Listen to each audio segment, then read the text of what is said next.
Mais ça, c'est mon côté un peu méchant qui ressort de temps en temps. Mais je pense que c'est très bien parce que, y compris pour les conducteurs qui passent, je crois que tous ceux qui sont venus sur le rond-point, ça s'est très bien passé. Alors je voudrais faire justement un petit historique. Un petit historique, c'est que initialement, depuis à peu près le mois d'août, j'ai essayé d'animer un petit groupe de réflexion sur la surfiscalisation immobilière, parce que comme peut-être certains d'entre vous, je suis propriétaire bailleur, j'ai des locataires, et plus l'État nous demande de taxes, et plus on est obligé de faire payer les loyers chers, et les locataires nous disent vos loyers sont trop chers, mais aujourd'hui, il faut savoir qu'entre 40 et 70% des loyers qui sont payés par les locataires repartent d'une manière ou d'une autre. Alors je vais mettre les services de l'État au sens général, hein, ça peut être l'État lui-même, les collectivités locales, etc. etc. Mon dossier est revenu, c'est pareil, merveilleux.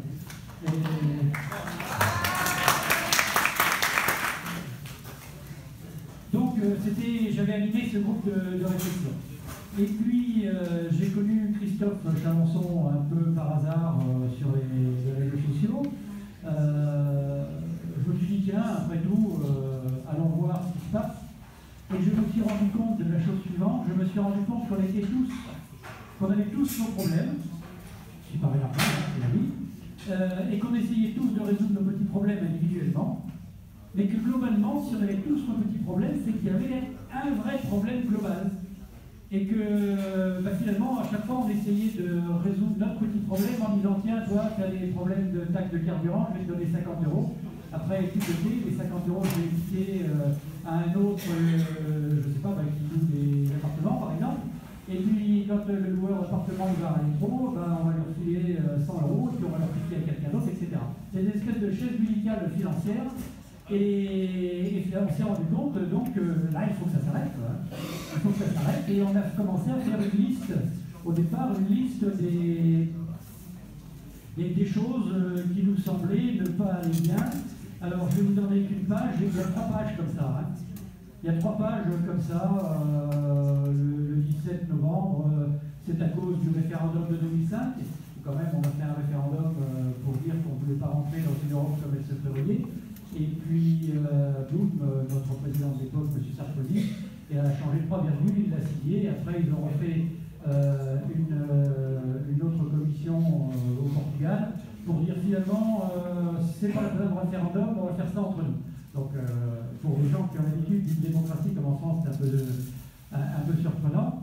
Bon, puis des problèmes, la fiscalité, les écoles, les hôpitaux, les maternités, la retraite, le chômage, enfin, oui, je ne veux pas tout énumérer, mais en tout cas, ça a bien montré que le problème est global. Donc je me suis rattaché à ce mouvement des Gilets jaunes, et là, d'où la première réunion qu'on a pu faire ici, dans laquelle on était à peu près une cinquantaine de personnes. J'ai vu des choses extraordinaires dans ces réunions qu'on a pu voir. D'abord, j'allais dire une énorme mixité sociale. Dans les premières réunions, je me rappelle celle du Pompée, je pense que les autres référents y étaient aussi. Il y avait des personnes en costard, donc des avocats, des cadres, voilà. Et puis des personnes qui venaient en bleu, qui évidemment étaient des ouvriers, mais qui avaient tous cette même envie.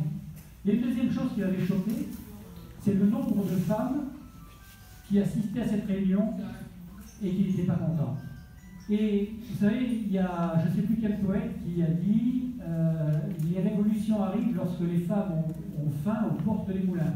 C'est une manière assez jolie de le dire, mais lorsque les femmes commencent à se lever dans la rue, c'est qu'il y a vraiment quelque chose qui ne va pas.